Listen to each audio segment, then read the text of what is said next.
El 7 de mayo de 1945, en su cuartel general en Regensburg, Alemania, apenas horas antes de que Alemania firmara su rendición incondicional, el general George S.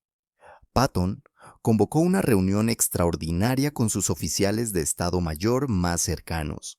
Lo que dijo en esa habitación, documentado en múltiples diarios y memorias, fue tan explosivo que algunos de los presentes le suplicaron que nunca lo repitiera públicamente. Hemos derrotado al enemigo equivocado, declaró Patton, su voz cargada de convicción. Deberíamos mantener nuestros ejércitos intactos, rearmar las divisiones alemanas y atacar a los rusos ahora, mientras todavía podemos ganar. En 5 años estaremos en guerra con ellos de todos modos. ¿Por qué esperar hasta que sean más fuertes?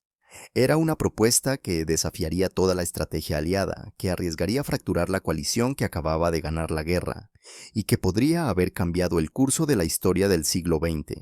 Durante los siguientes meses, hasta su muerte en diciembre de 1945, Patton presionaría incansablemente por acción contra los soviéticos, advirtiendo a cualquiera que escuchara que Stalin era una amenaza tan grande como Hitler había sido.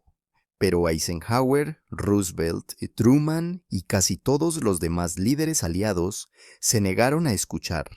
Hoy revelamos exactamente por qué Patton quería atacar a los soviéticos en 1945 y por qué su advertencia profética fue ignorada hasta que fue demasiado tarde.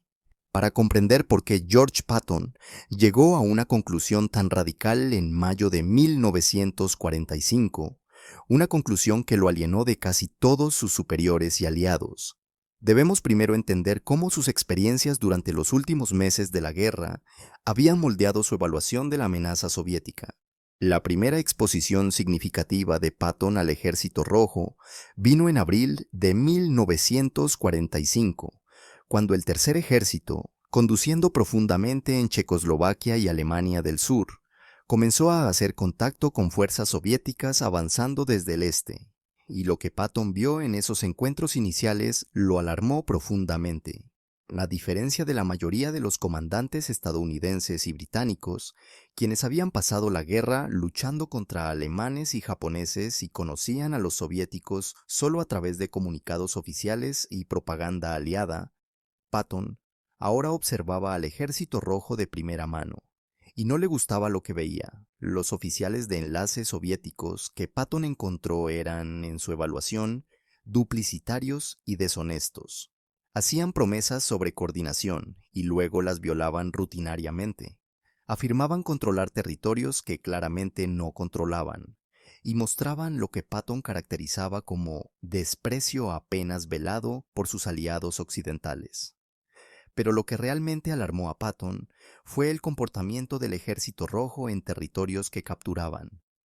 Informes de inteligencia estadounidense describían saqueos masivos, violaciones sistemáticas de civiles alemanes y la deportación de poblaciones enteras al este.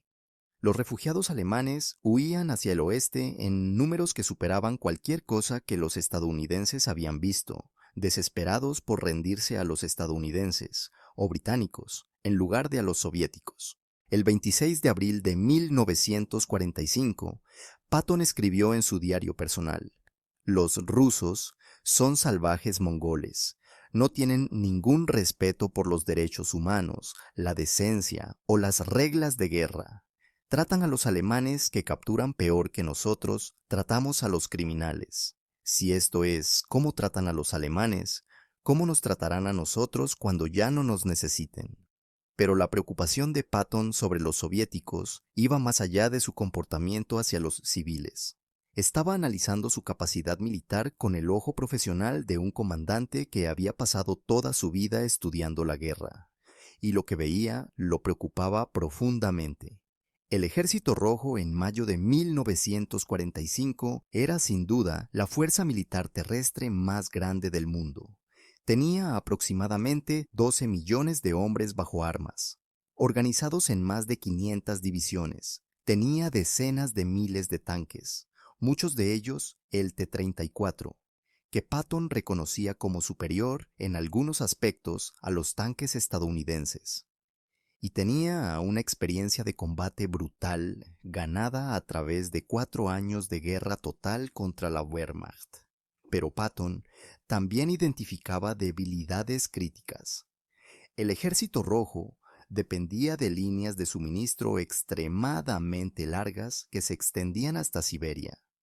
Su fuerza aérea, aunque numerosa, era tecnológicamente inferior a la Fuerza Aérea estadounidense, y sus soldados, aunque ferozmente valientes, carecían del entrenamiento individual y la iniciativa que Patton valoraba en las tropas estadounidenses. Más significativamente, Patton entendía algo que pocos otros comandantes occidentales apreciaban completamente: que en mayo de 1945 los ejércitos estadounidense y británico estaban en su punto máximo de fuerza y experiencia de combate, mientras que el Ejército Rojo, aunque masivo, estaba exhausto después de 4 años de guerra brutal.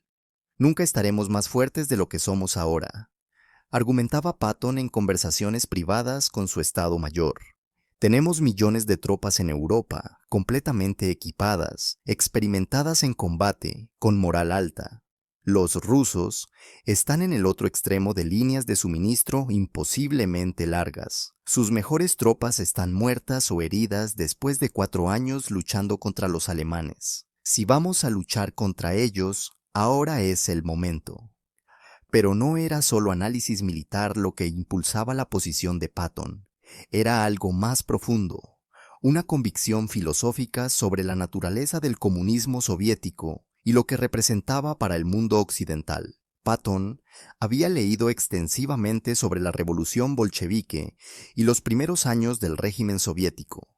Conocía sobre el terror rojo, las purgas de Stalin, la colectivización forzada que había matado a millones, y veía al comunismo soviético no como una alternativa política legítima, sino como una amenaza existencial a la civilización occidental comparable al nazismo. Combatimos contra el tipo equivocado de enemigo, le confió Patton a su subordinado, el general Lucian Truscott, a principios de mayo. Los alemanes son bestias, sí, pero al menos son europeos. Al menos tienen algún concepto de civilización occidental. Los rusos son asiáticos, son bárbaros, y ahora les hemos ayudado a conquistar media Europa. Era una visión que reflejaba tanto los prejuicios de Patton como su genuino miedo estratégico. Y mientras mayo se convertía en junio y la realidad de la ocupación soviética de Europa del Este se hacía cada vez más clara, Patton se volvió cada vez más vocal sobre su convicción de que los aliados occidentales habían cometido un error estratégico catastrófico. Pero lo que realmente cristalizó la posición de Patton sobre los soviéticos, lo que lo empujó de la preocupación privada a la defensa casi obsesiva de acción militar, fue en una serie de incidentes en junio y julio de 1945 que revelaron exactamente cuán profundamente incompatibles eran las visiones soviética y occidental de la Europa de posguerra. El primero de estos incidentes involucró la ciudad de Pilsen, Checoslovaquia. El tercer ejército de Patton había liberado Pilsen el 6 de mayo, apenas un día antes de que Alemania se rindiera. Pero según los acuerdos de Yalta entre Roosevelt, Churchill y Stalin, Checoslovaquia debía estar dentro de la esfera de influencia soviética. El 10 de mayo, Eisenhower ordenó a Patton que se retirara de Pilsen y permitiera que las fuerzas soviéticas ocuparan la ciudad. Patton obedeció a regañadientes, pero lo que sucedió después lo enfureció. Cuando las tropas soviéticas ocuparon Pilsen, inmediatamente comenzaron a arrestar a checos que habían colaborado con los estadounidenses. Líderes políticos que habían dado la bienvenida a las fuerzas estadounidenses desaparecieron en la noche, y los checos, que habían celebrado su liberación por los estadounidenses, ahora vivían con miedo bajo ocupación soviética.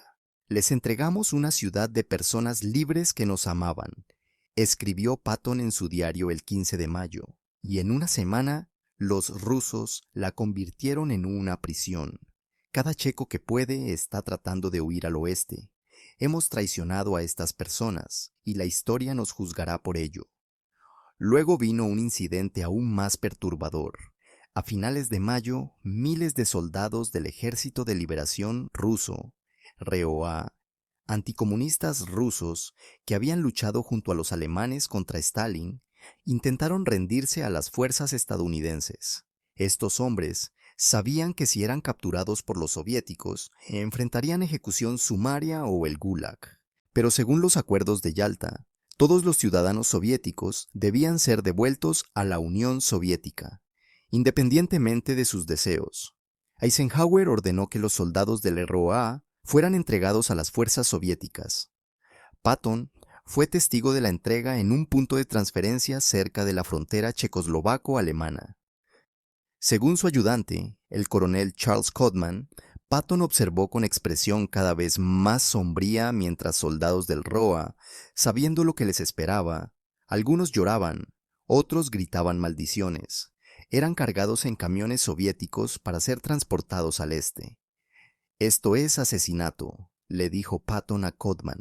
«Estamos enviando a estos hombres a la muerte tan seguramente como si los ejecutáramos nosotros mismos. Y lo estamos haciendo porque Stalin insiste en ello, y somos demasiado cobardes para decirle que no». Fue después de presenciar esta transferencia que Patton comenzó a formular lo que se convertiría en su propuesta más explosiva y controvertida, que Estados Unidos debería rearmar a prisioneros de guerra, alemanes seleccionados, y usar divisiones alemanas reconstituidas como parte de una fuerza para enfrentar la amenaza soviética. El 10 de junio de 1945, Patton presentó esta idea en una conversación privada con su superior, el general Omar Bradley. Según el relato posterior de Bradley en sus memorias, la conversación fue extraordinaria tanto por su contenido como por la pasión con la que Patton presentó su caso. «Brad», comenzó Patton, «necesitamos hablar sobre los rusos de manera realista. No son nuestros aliados, nunca lo fueron realmente. Solo eran nuestros cobeligerantes contra Hitler. Y ahora que Hitler está muerto, no hará nada que nos una excepto mentiras y acuerdos que Stalin violará en el momento en que le convenga». Bradley, incómodo pero escuchando, respondió: «George, la guerra acaba de terminar. El pueblo estadounidense está exhausto. Quieren que los muchachos vuelvan a casa. Nadie tiene apetito por otra guerra». «Entonces debemos crear ese apetito», replicó Patton, «porque la alternativa es esperar 5, tal vez 10 años, hasta que Stalin haya consolidado su control sobre Europa del Este, hasta que haya modernizado su ejército, hasta que tenga armas nucleares también. Y entonces la guerra, cuando venga, será 10 veces más costosa de lo que sería ahora». Patton luego presentó su plan. «Tenemos aproximadamente 2 millones de prisioneros de guerra alemanes. Entre ellos, hay cientos de miles de soldados experimentados que odian a los rusos más de lo que nos odian a nosotros. Podemos organizarlos en divisiones bajo comando estadounidense, combinarlos con nuestras propias fuerzas y atacar a los rusos ahora, mientras todavía están exhaustos, mientras sus líneas de suministro están sobreextendidas, mientras todavía tenemos superioridad aérea total». Bradley, según su propio relato, estaba atónito. «George, ¿te das cuenta de lo que estás proponiendo? ¿Aliarnos con los nazis que acabamos de derrotar para atacar a los soviéticos que fueron nuestros aliados?» «No estoy proponiendo aliarnos con los nazis», respondió Patton con impaciencia. «Estoy proponiendo usar soldados alemanes como herramienta para enfrentar una amenaza que es tan peligrosa como los nazis alguna vez fueron. Stalin ha matado a más personas que Hitler, ha conquistado más territorio que Hitler, y a diferencia de Hitler, que era un loco, Stalin es racional, paciente, y jugando un juego a largo plazo que vamos a perder si no actuamos ahora». Bradley negó con la cabeza. «No puedo llevar esto a Ike, te diría que estás loco, y tendría razón». Pero Patton no se rindió. Durante los siguientes meses, presionó su caso a cualquiera que escuchara, volviéndose cada vez más abierto en su desprecio por los soviéticos y cada vez más insistente en que se necesitaba acción. En julio de 1945, Patton tuvo una audiencia privada con el general Dwight Eisenhower. Según las notas tomadas por el ayudante de Eisenhower, el comandante Harry Butcher, la reunión fue tensa desde el principio. Eisenhower, quien acababa de regresar de reuniones con líderes soviéticos en Berlín, comenzó describiendo sus impresiones. George, he pasado los últimos días con Zhukov y otros comandantes soviéticos. Son profesionales, son racionales. Podemos trabajar con ellos. Patton interrumpió. Ike, con todo respeto, estás equivocado.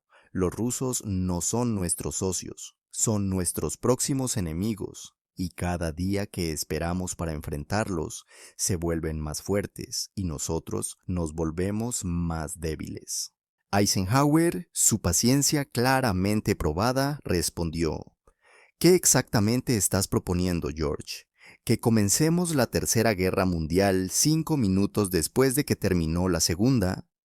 Estoy proponiendo que reconozcamos la realidad, respondió Patton. Stalin está ocupando Polonia, Checoslovaquia, Hungría, los Balcanes. Está estableciendo regímenes títeres comunistas. Está violando cada promesa que hizo en Yalta. Y si no lo detenemos ahora, Europa del Este desaparecerá detrás de una cortina de hierro durante generaciones. Era notable que Patton usara la frase cortina de hierro en julio de 1945, casi un año antes de que Winston Churchill hiciera la frase famosa en su discurso de marzo de 1946 en Fulton, Missouri.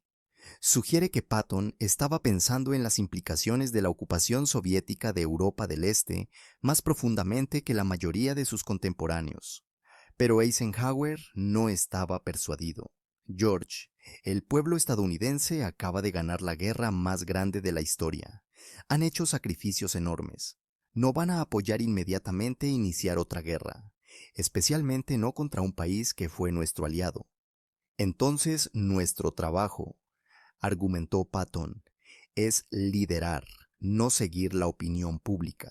Nuestro trabajo es proteger la seguridad de Estados Unidos, incluso si eso significa tomar decisiones impopulares. Y te digo, Ike, que permitir que Stalin consolide su control sobre la mitad de Europa es una amenaza a la seguridad estadounidense que nuestros nietos pagarán.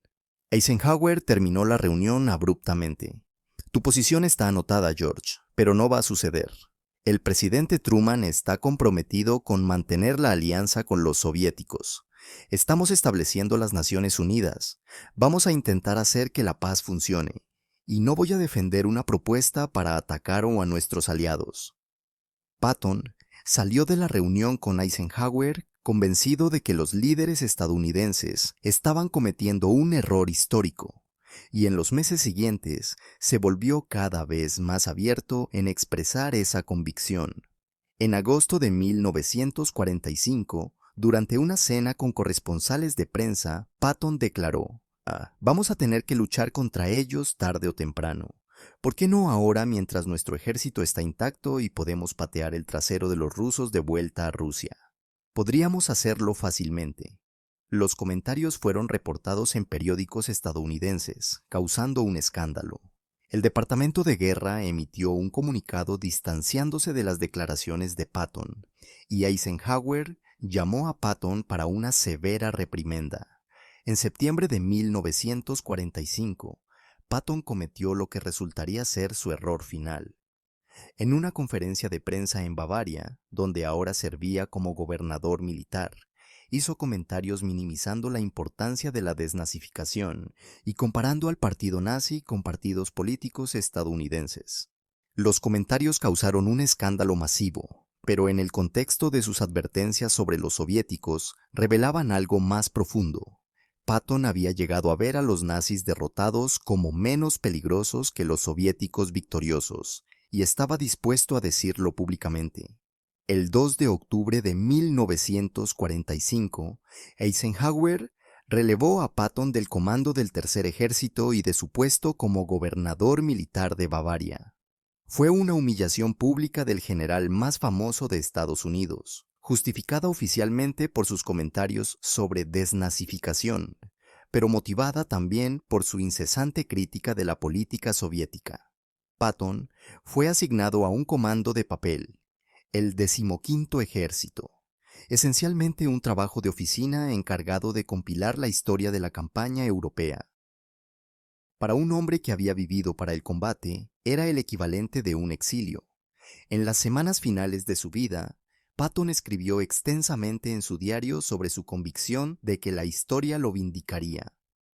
El 21 de noviembre de 1945 escribió: "He sido relevado por decir la verdad sobre los rusos, pero la verdad es esto: hemos permitido que Stalin conquiste la mitad de Europa. Hemos entregado a millones de personas a la tiranía comunista. Y cuando finalmente nos despertemos a la amenaza que representa, será demasiado tarde para detenerlo sin una guerra que hará que ésta parezca pequeña". Ojalá hubieran escuchado en mayo cuando todavía había tiempo. El 9 de diciembre de 1945, Patton estuvo involucrado en un accidente automovilístico cerca de Mannheim, Alemania. Sufrió una fractura de cuello que lo dejó paralizado del cuello hacia abajo. Murió 12 días después, el 21 de diciembre de 1945, a los 60 años. Las circunstancias de su muerte han generado teorías de conspiración durante décadas. Algunos sugieren que fue asesinado por hablar demasiado fuerte contra los soviéticos, pero no hay evidencia creíble de juego sucio. Fue, según todos los relatos verificables, simplemente un accidente trágico. Entonces, ¿por qué la advertencia de Patton sobre los soviéticos fue ignorada tan completamente en 1945? ¿Por qué hombres inteligentes como Eisenhower, Truman y Marshall rechazaron lo que en retrospectiva parece una evaluación profética de la amenaza soviética?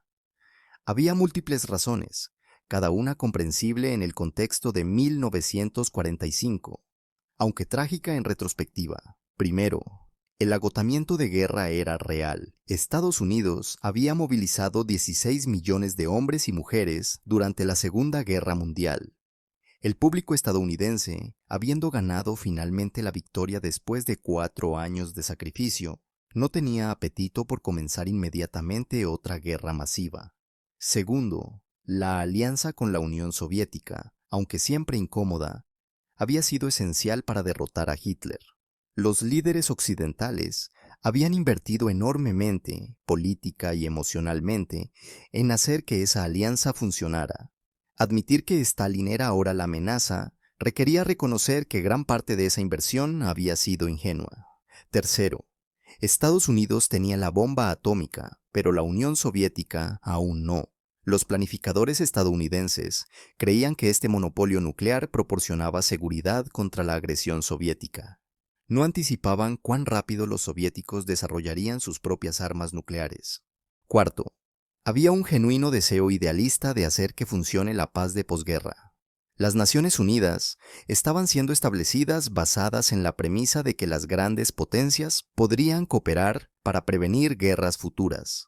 Admitir que la cooperación soviético-occidental era imposible significaba admitir que todo el proyecto de la ONU estaba construido sobre arena. Y finalmente, Patton mismo era parte del problema.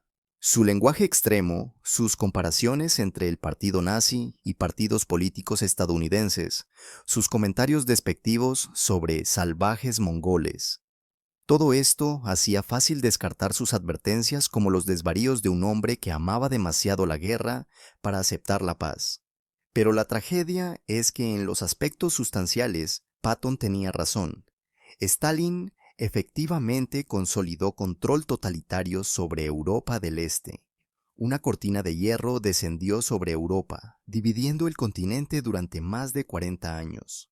Millones de personas fueron sometidas a tiranía comunista, y Estados Unidos eventualmente luchó una guerra fría de décadas contra la Unión Soviética. Una lucha que costó billones de dólares y cobró vidas en conflictos delegados en Corea, Vietnam y docenas de otros campos de batalla. ¿Habría sido mejor atacar a los soviéticos en 1945 como Patton defendía?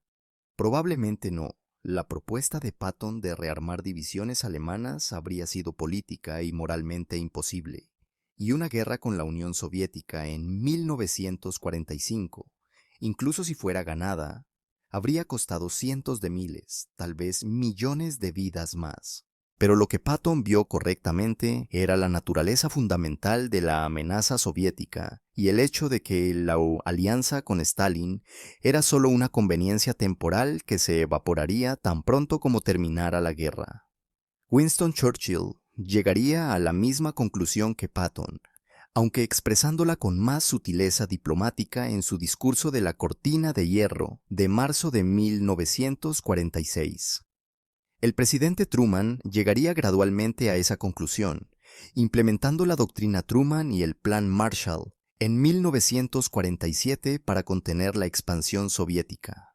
Pero en 1945, cuando Patton estaba advirtiendo sobre la amenaza soviética, cuando estaba argumentando por acción decisiva, fue ignorado, ridiculizado y finalmente relevado del comando. La historia de por qué Patton quería atacar a los soviéticos en 1945 y por qué su advertencia fue ignorada revela verdades incómodas sobre cómo las democracias responden a amenazas emergentes. Las democracias son reactivas, no proactivas. Responden a amenazas obvias, pero luchan por abordar amenazas que aún no se han manifestado completamente. En 1945, Hitler era la amenaza obvia y derrotada. Stalin era todavía, oficialmente, un aliado. Actuar preventivamente contra un aliado basándose en predicciones sobre comportamiento futuro era política y psicológicamente imposible para líderes democráticos.